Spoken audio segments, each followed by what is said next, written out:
Kate, what are they up to today? What's going on?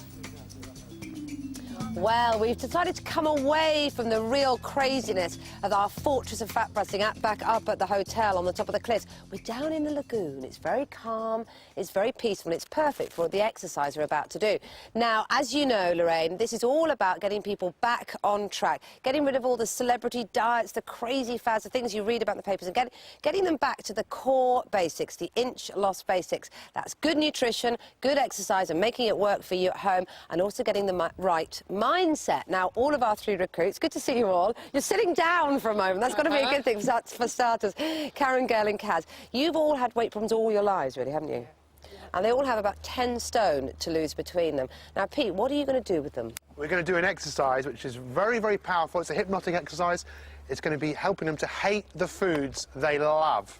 So, as you can see here, we've got their foods in front of them. Kaz, what do you love about crisps? Everything. Yeah, they are tasty. They're just easy to get hold of. They're just always How around. many do you eat a day?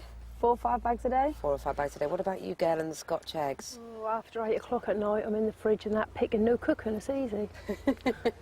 They're savoury, and you love them. They're your favourite. And chocolate. Yes. I guess we all know why you love chocolate. And you know why it's not great for you as well, I guess.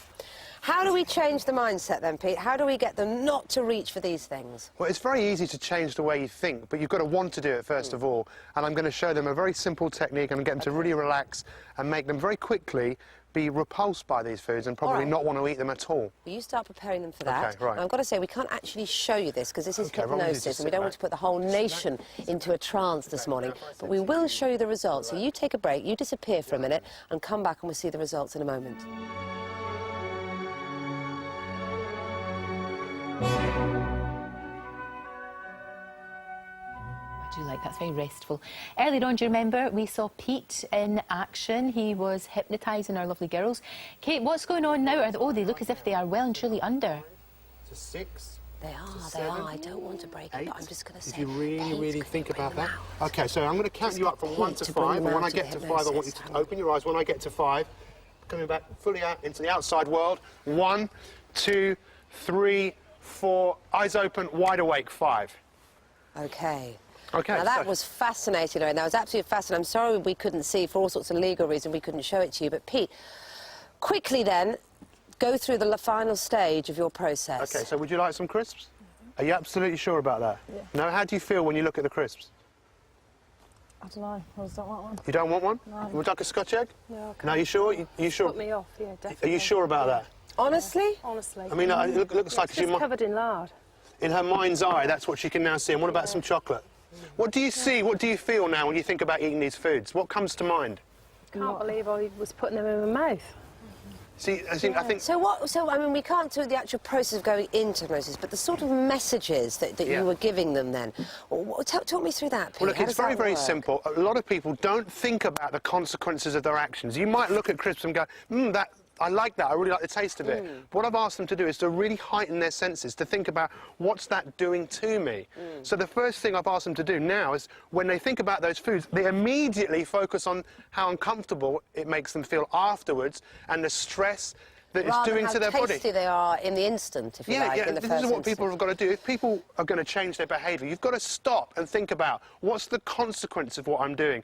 And if you practice this enough, you can change the way that you think. Hard though, isn't it? Because, you know, in the short term, I don't want to undo your good work now, but in the short term, you think, I'm starving, oh, God, I'm fed up today, I'd love a bar of chocolate. Yeah. So how do you begin to change that pattern? Well, it's like anything else. You know, if you want a bigger muscle, you've got to practice doing it. This sort of technique will probably work for maybe 3 or 4 weeks, but they've consciously got to do that. They've got to think, how much do I want this slim, fitter, healthier body?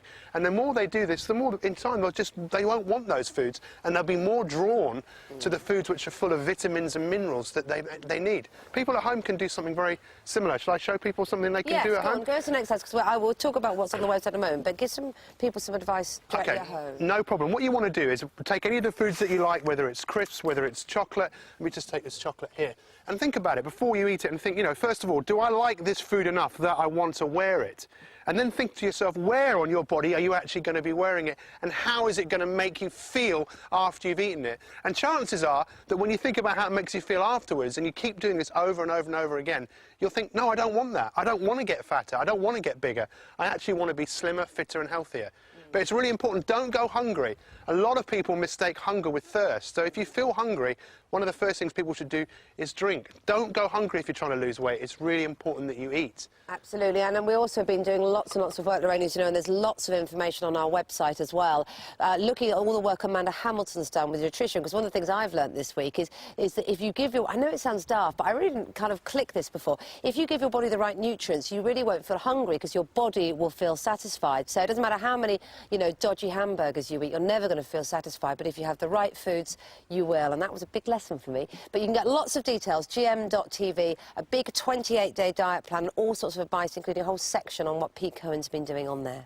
Oh, thank you, Kate. Great to see you. Thank you very much indeed. Doing a brilliant job there in Inchliss Island.